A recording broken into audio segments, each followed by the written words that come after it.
Hello and welcome. This is a recorded support session for teachers of BTEC Performing and Production Arts. My name is Paul Webster and I'm the Subject Advisor for Performing Arts and Drama Qualifications at Pearson.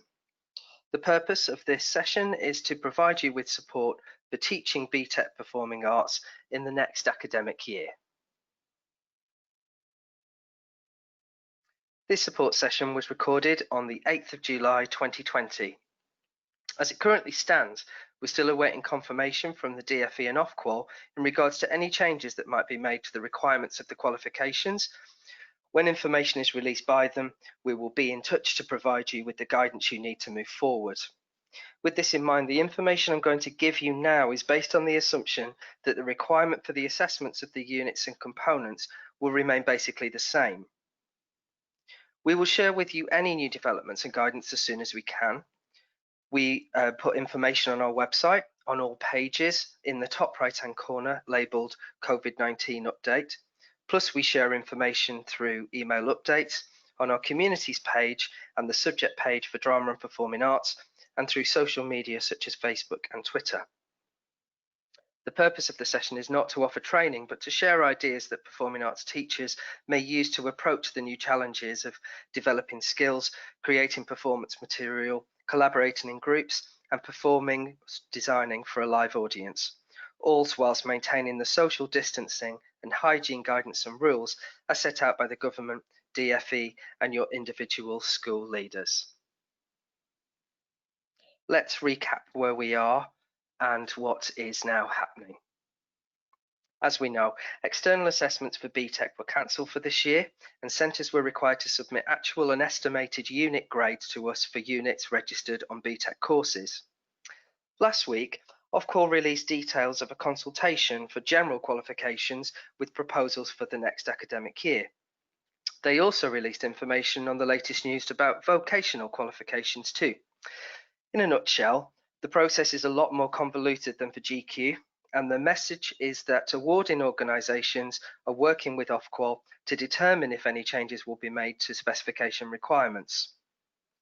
This information can be found on the Ofqual website. I also shared this on our communities page and social media, and I'll share the details with you later in the session.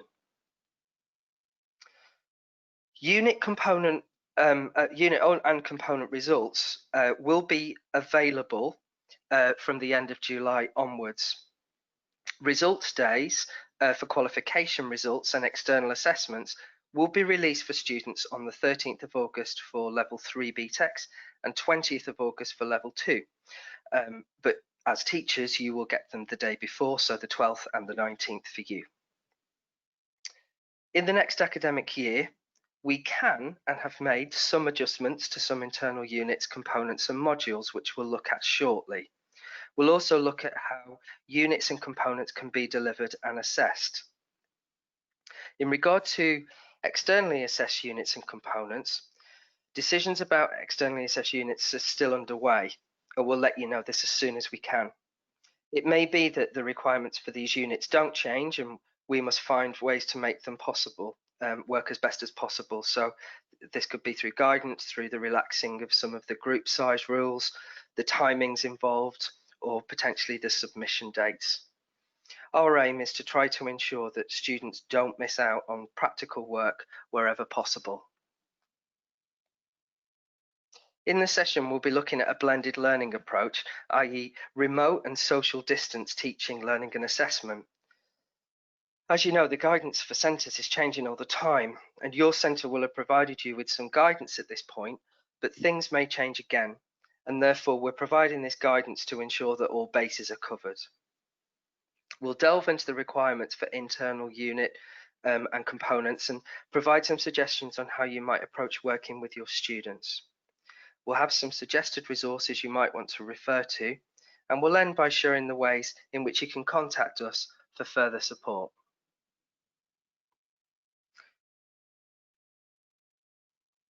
So the suggestions we'll look at are a combination of remote and socially distanced teaching and learning.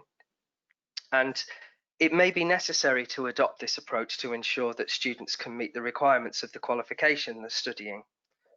We're also thinking about students' progression to further and higher education and work, as well as the requirements of the qualification in question.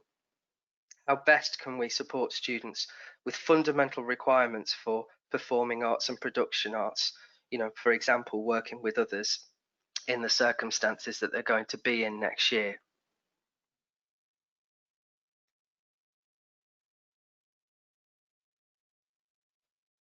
So let's begin with considerations for remote teaching and learning and things we may need to consider. To begin with, the health and safety of learners dancing or moving about in their own space, the security of online platforms and password protections.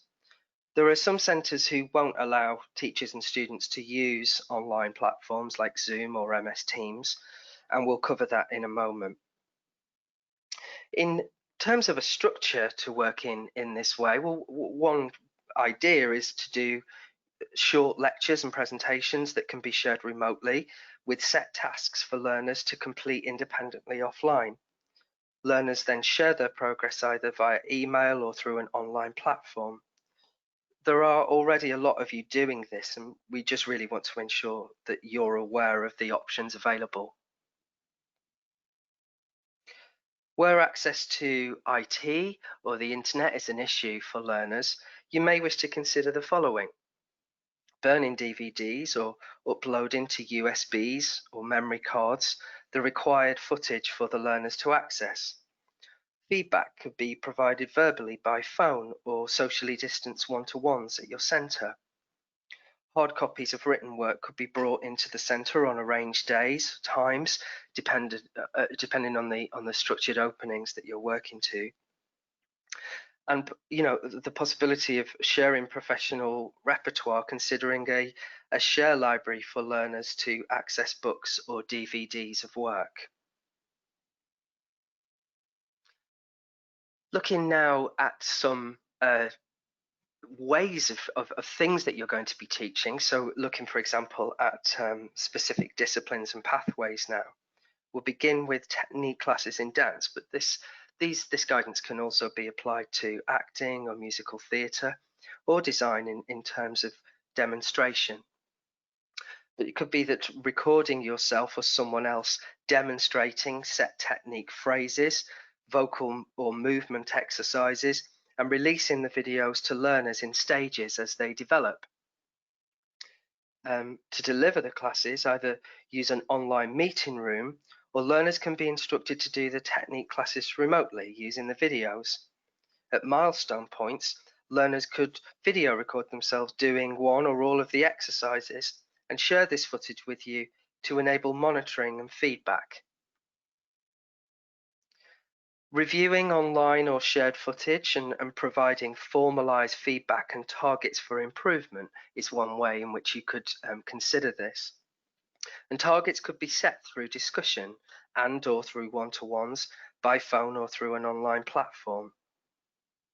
Learners could keep a log of their own development using online platforms such as Google Docs or Padlet, where you as the teacher can also add comments and feedback. Where access to IT is an issue, maybe a phone conversation could be recorded. Developing skills in workshops. One way to do it is to help students is using the wealth of free online dance, singing and acting classes available for learners to improve skills in styles and techniques, and we'll have some suggestions on some of these later on. Identifying specific dance and movement skills to focus on and designing fitness plans accordingly.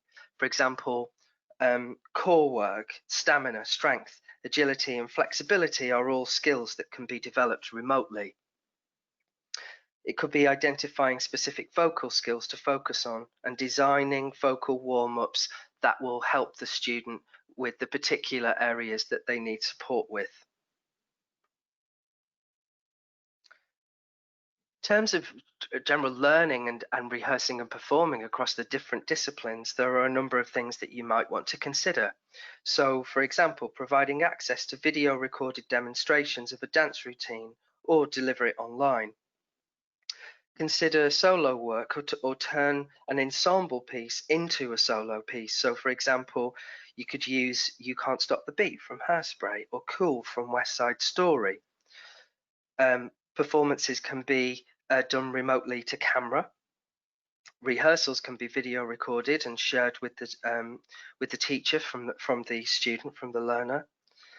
And group work could potentially be explored through online platforms, e.g. Solos which connect via the screen, duologues performed remotely via Skype. There are a number of ways of doing this, and again, I'm sure that you have experimented with these in the past few weeks with your students, and have, there may be some things that you've found have been really successful and have worked for you. So these are just some of our suggestions. In terms of choreography, devising, and scripted performance, you might want to consider online performances where performers are in different locations.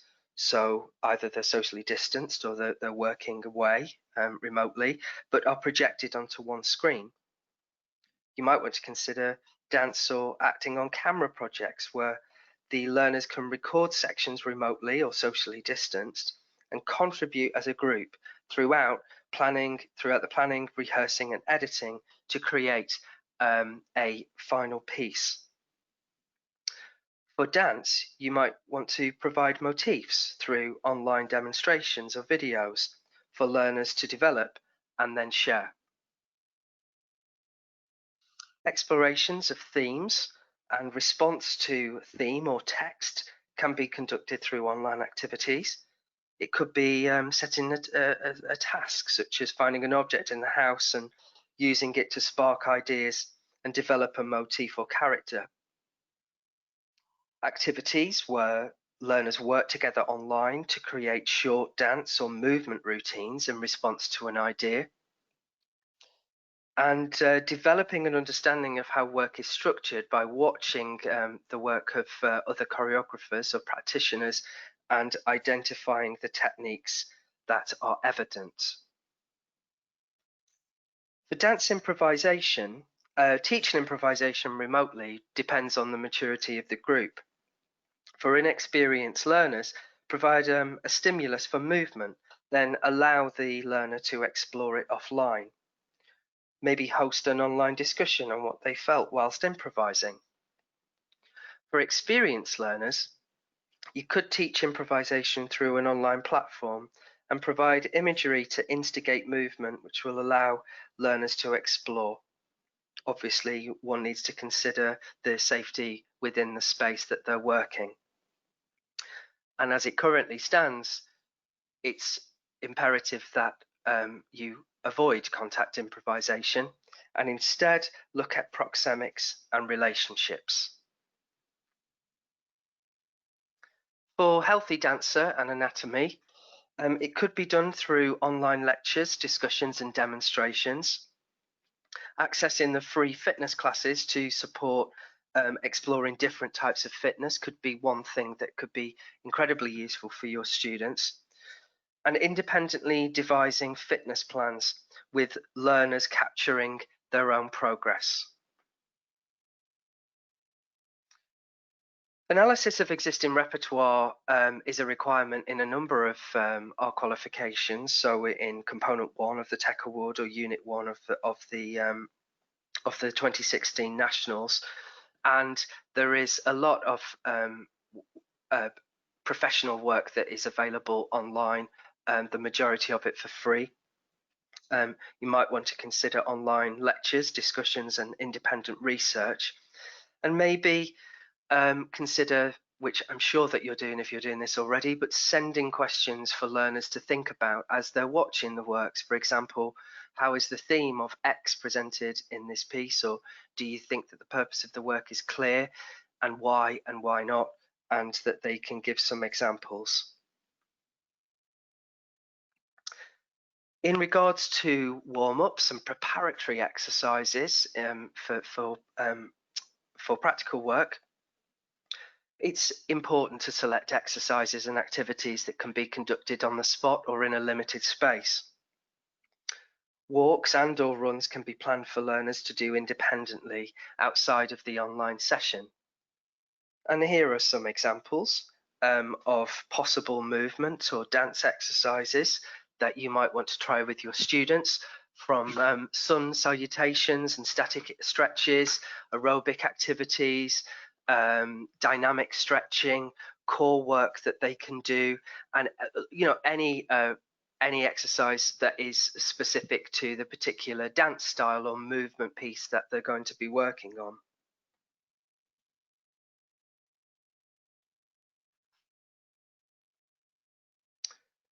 A lot of what we've covered so far can be delivered remotely, blended, and through social distancing. Additional elements to consider for socially distanced teaching will include the fact that learners may have more space than they do at home, and which will open up potentially more possibilities in technique exercises. Practical work in 3 by 3 meter spaces can allow for some limited travelling movement work. But as we know, the rules around the spaces that they're working in are continuing to change. So it may be that when you get back in September, that students will be able to work together in whole class or year bubbles. Corner work in the traditional sense may not be feasible, but again, it depends. So learners should work to their own corner as opposed to the corner for any corner work. Some other things to consider: that learners may be encouraged to wear indoor shoes for classes, e.g. gym shoes or dance footwear, and shouldn't be wearing outside shoes. And that if props are going to be used, ensure they are the responsibility of the learners if brought in by them, or that they're cleaned or left for some time before they're used again. In terms of possible tasks for socially distanced dance, well, there are things to consider. So beginning by exploring the space that they're working in, so learners can become accustomed to their own boundaries. Socially distanced improvisational tasks can be set using imagery, props, or text as starting points. Explore connections in space and relationships in choreographic tasks. Routines for assessment could be in small groups with adaptations for contact work, for example, the 3 ghosts from Ghost Dances. And in this way, learners can still experience some elements of group work. And any theme can be explored in choreography and devising. Let's consider now theatrical devices and techniques that focus on interesting ways to use space and movement to create characters, relationships, and to move the narrative forward. So, for example, split stage to identify different locations, time zones, and states of mind, for example. Greek choral movement techniques such as canon, unison, or repetition of movement and gestures. Choreographed movement sequences that are symbolic and demonstrate characters or relationships. The use of levels and inventive use of space and proxemics. Techniques such as chair duets which are inspired by frantic assembly. Obviously, it was 2 meters apart, and now it's 1 meter apart. So it's we'll see how that one goes. Movement motif work, either solo or distanced. Use of mirroring for symbolic or realistic movements and gestures. The use of mime sequences, so you eradicate the use of actual props and it becomes a physical expression relying on their own bodies instead. The use of masks, not sharing them and cleaning them thoroughly, students being responsible for them. Using their own props and not sharing them. And finally, the cleansing of staging rostra stage furniture is going to be important and necessary and will need to be considered in the work that you're doing. I was lucky enough to take part in an online CPD session last night with Scott Graham from Frantic Assembly, and this was organised by Tracy Dorrington via the Facebook group Drama Matters. And Scott shared this image with us in relation to the situation that students now find themselves in.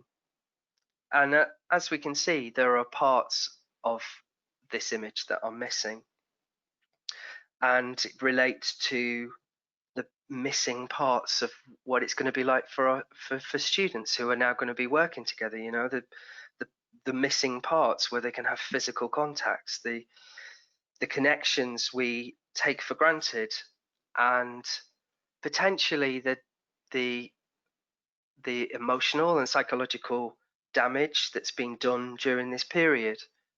But out of it, there is a positive message too, and that limitations can inspire us to think differently, to consider other ways that we can communicate with each other and with an audience, and that maybe we're not going to go for those first things anymore because we can't. We don't go with the obvious. We don't go with the physical expression. We go with other things, and we find other ways to communicate. Because we, as the viewer of this image, the audience, we can fill in the gaps, and that we can find the truth in the spaces in between.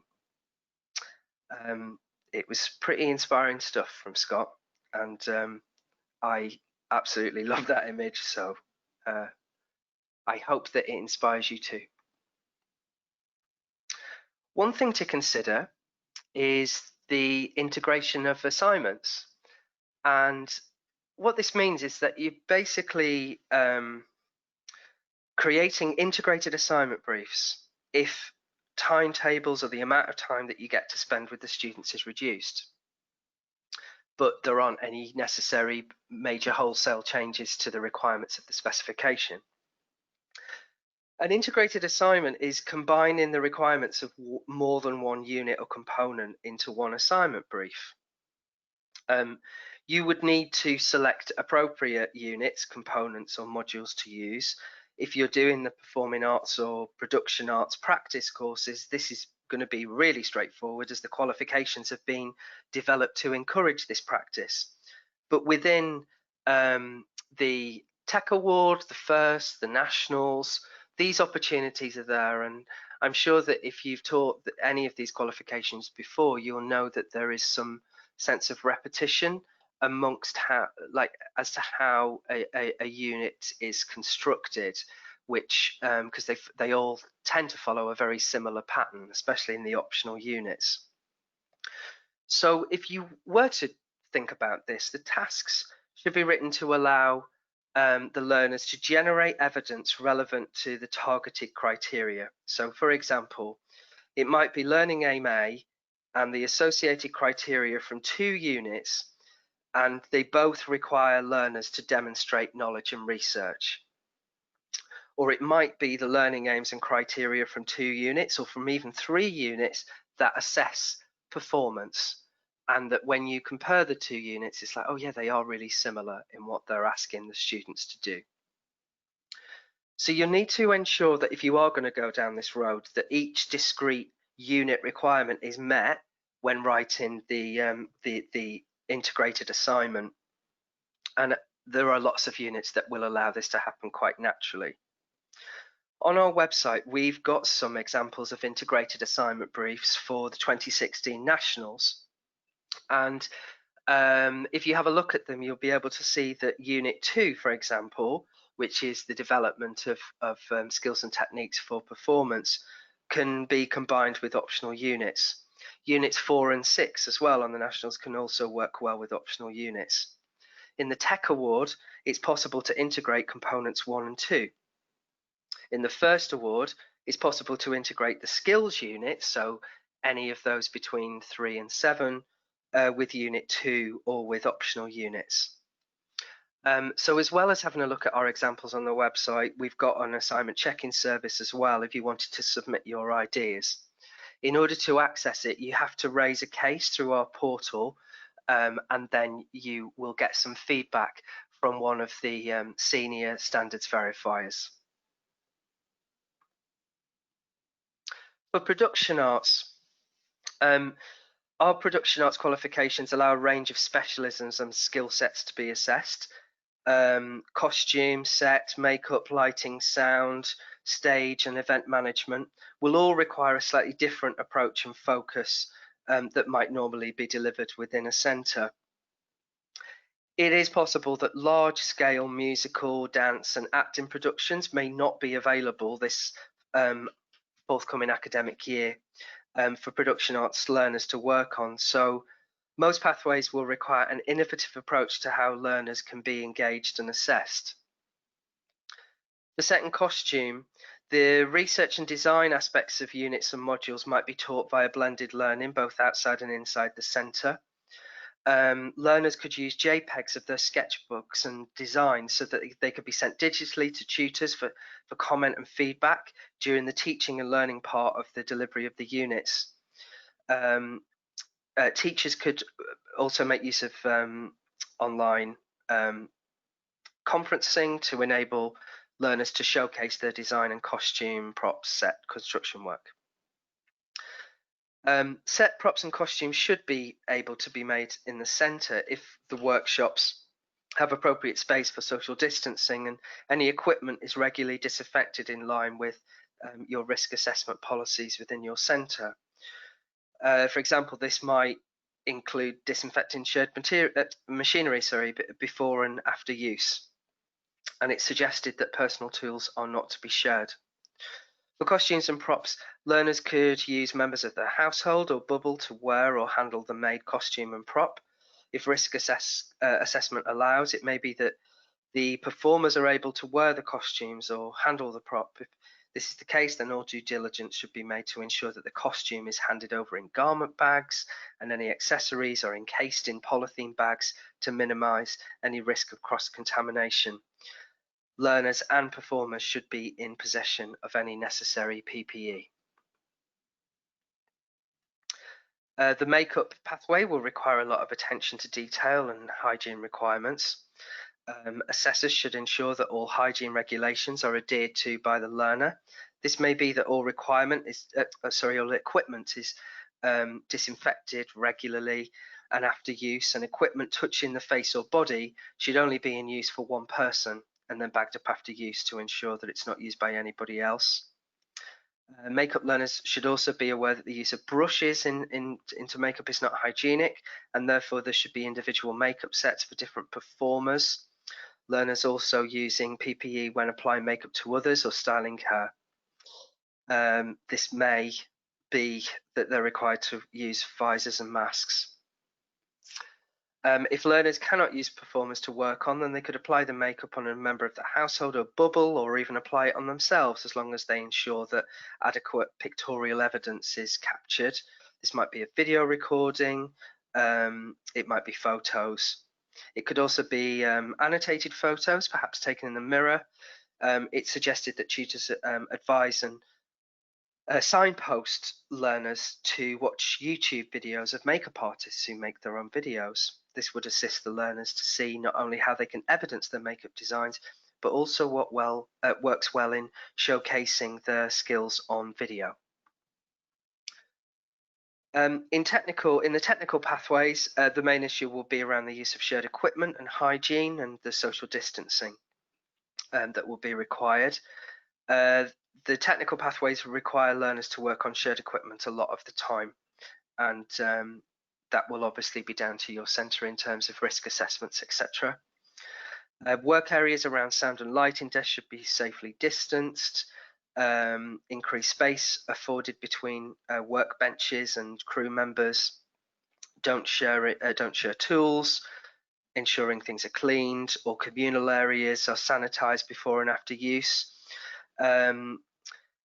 It may be that equipment such as radio mics and headphones, timecode devices that are passed from the sound department to other departments will need to be cleaned and disinfected and labelled, etc. And for lighting, there's no interaction with performers, but the equipment and desks, etc. would need to be cleaned as per the guidance. Staggered starts to sessions could also be useful. Learners arriving in small groups and have delivery in the main studio and then break off into other areas to practice and develop their skills, and then the next lot arrive, etc. So there's quite a lot to organise, isn't there? In terms of stage management crew normally works in close proximity with the wider production team and performers, and care must be taken there in terms of hygiene and social distancing. They produce a lot of important documentation, including schedules and scripts, and it may need to be adapted to a more digital approach, and team meetings potentially held online. Schedules and scripts could be distributed via email or posted on the VLE within your centre to allow other learners to print stuff off or access it. Stage management are used for marking positions on stage, and it might be useful for them to mark on the performance areas some social distancing indications for set pieces and performers. Stage management are also required to move equipment around, and it's just how difficult it's going to be to try to make this as normal as possible because of all the things that they're going to have to do.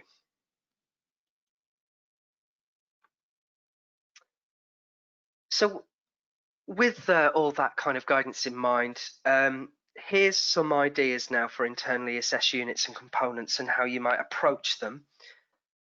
We've made some minor but significant adjustments to some of the units which don't affect the assessment criteria, but do but are shifts in terms of the guidance that we've put into the units. So for example, in the BTEC Nationals Unit 2, or Unit 34, as it is in the performance pathway qualification, it will be fine for students to do solo work now. So in the specification, it states that solo work isn't possible, but this is okay to do. We're going to release a detailed guidance document for you and comprehensive slides on top of the ones that I'm showing you now. I'll make these available on our communities page. I'm going to try and do it tomorrow if possible, which is Thursday the 9th of July, but I'll let you know. So what it will be is that it's basically every unit. We've gone through every unit and on all the level 2 and level 3 qualifications, and just highlighted how you might want to do it, how you might want to adjust it, and what you're now allowed to do. So just looking at the kind of mandatory core units in each qualification, for the BTEC First in Performing Arts, for Unit 2, this can be solo work in terms of the performance, but it's still a requirement that some group work is implemented in terms of preparation. So for example, it could be that you ask the students to do a kind of showcase where they all do solo work if that works best for you, and that the students could work in groups, have online meetings, have socially distanced meetings where it's about what it is, what the theme is, how they can help and support each other.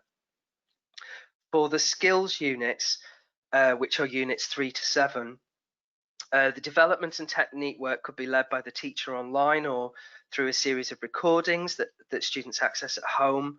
It could be solo work that they do. It could be socially distanced group work, or it could be a group performance, and it could all be done on an online platform if your students have access to do that. I've highlighted the units that potentially involve singing, because as it currently stands, singing should only be undertaken remotely due to the health risks. And until we are given further instruction, unless you can find a way within your centre where students are singing solo in small rooms and there's no chance of infection, then it looks like it's going to have to be done remotely at the moment. And Yeah, fingers crossed we can find some kind of solution to this because we need to, don't we? In terms of designers on this course, for sound and lighting, there should be no problem with social distancing, and obviously all equipment will need to be appropriately cleaned. For set designers, it may be consideration is given to the use of props, and if at all, whether they're needed, and maybe that the students doing set design need to think slightly differently about how they're going to communicate their ideas. So potentially not having lots of stage furniture and various things dotted around, but instead considering the use of painted flats and backdrops and projections as an alternative to communicating meaning. In regards to costumes, as we said before, it could be that family members of the performer are taking the measurements on behalf of the designer, that the costumes could be washed in the centre if possible after they've been designed, or that they are kept safe at home by the performer, and that the performer is responsible for them really in terms of keeping them clean. That masks shouldn't be shared, and that any makeup or hair designs as part of the costumes will obviously, the implications we were talking about before will need to be considered. For the Tech Award, for component 1, this works really well for remote learning, and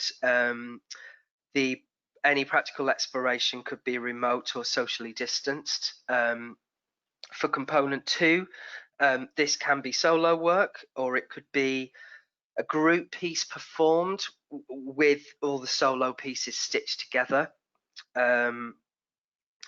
These two components can be easily integrated with the students using the same material in both components, and they are doing some practical exploration of the performance material to deepen their understanding of the nature of the work, the physical and mental demands on the performers, how space was used, the use of technical elements to communicate meaning to an audience, and so on.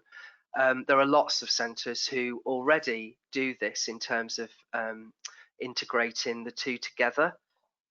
So there are some good examples out there already.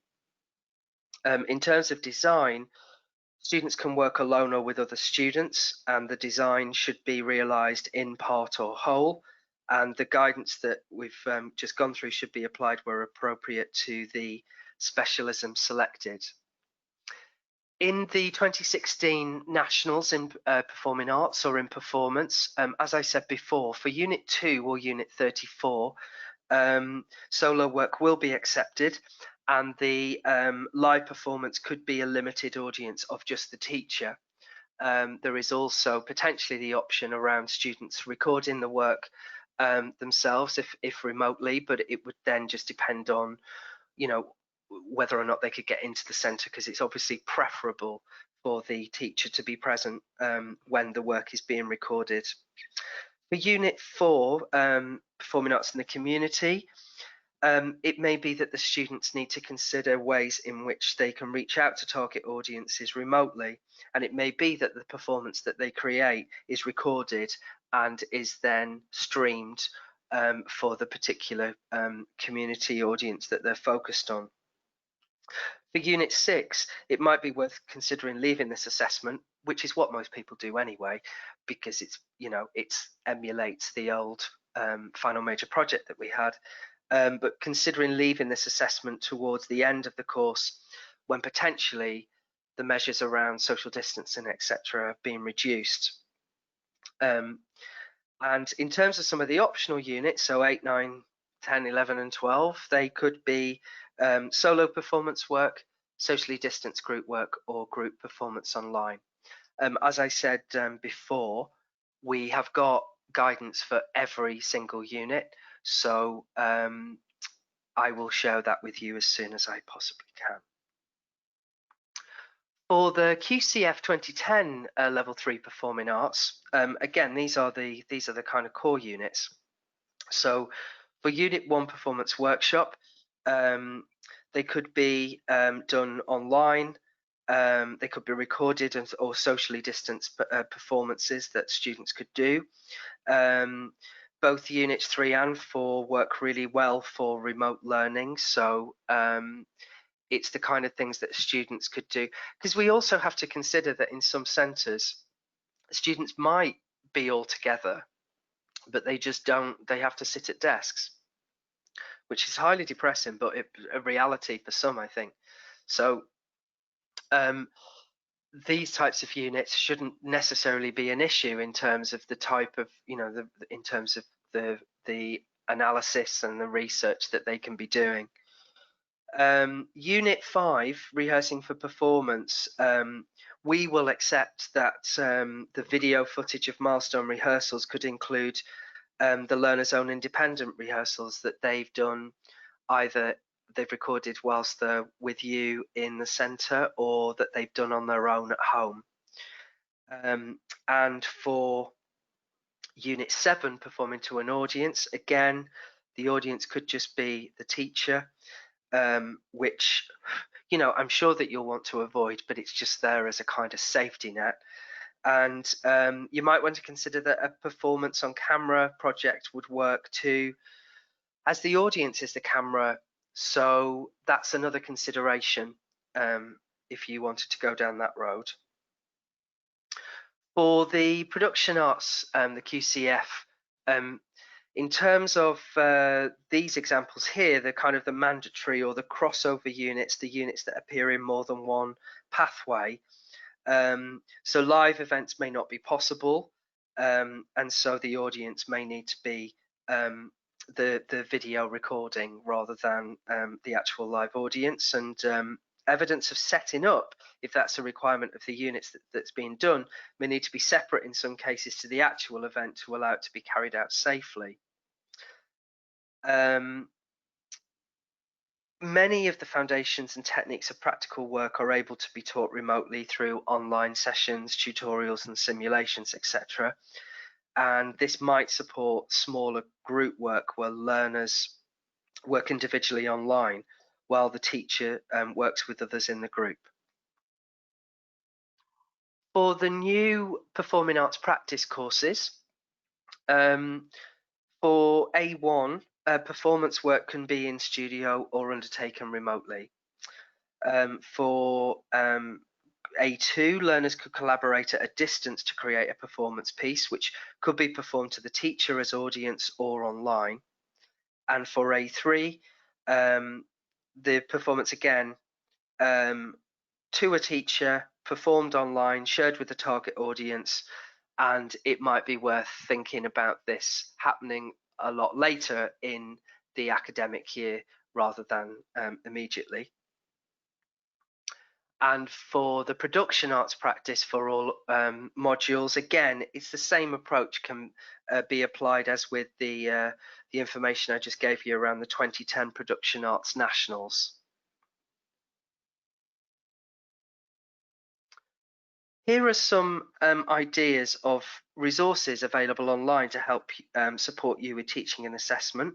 It's not an exhaustive list, it's just some ones that we found interesting, and you probably have a lot more yourselves anyway. So, but here we go.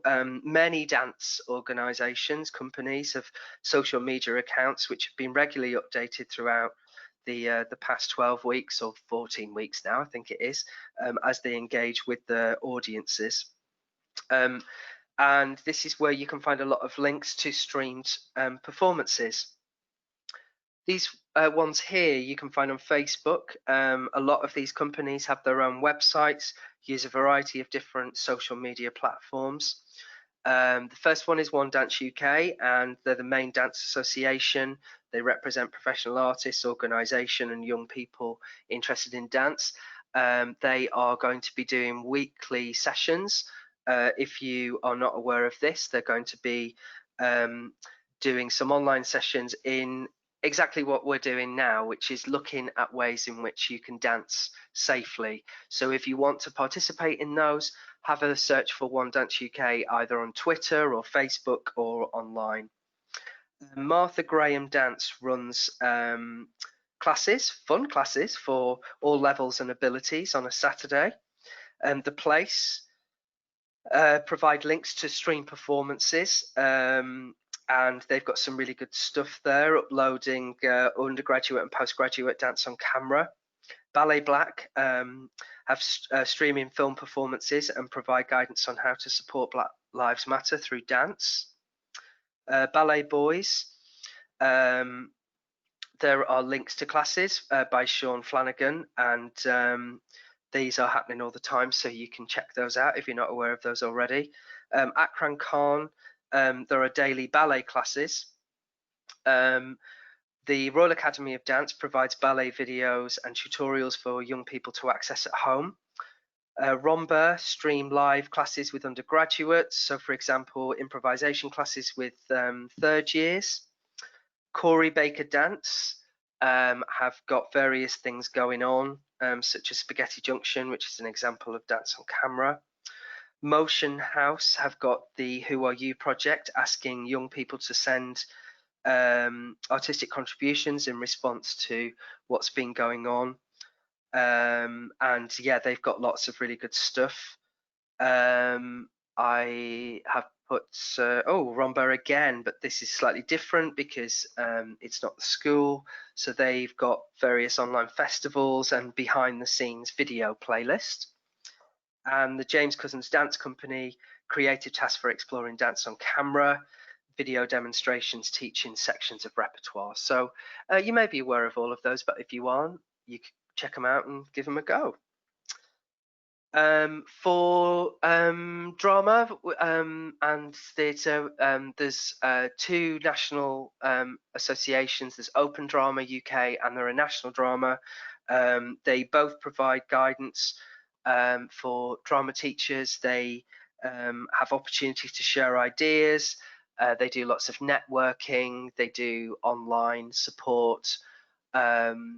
Yesterday, Open Drama released a beautiful document about increasing representation in specifications. So it's aimed at GCSE and A-level drama, but there's no reason why BTEC Performing Arts teachers can't access and use this information as well. So some really good information on plays by Black writers that it's well worth a look.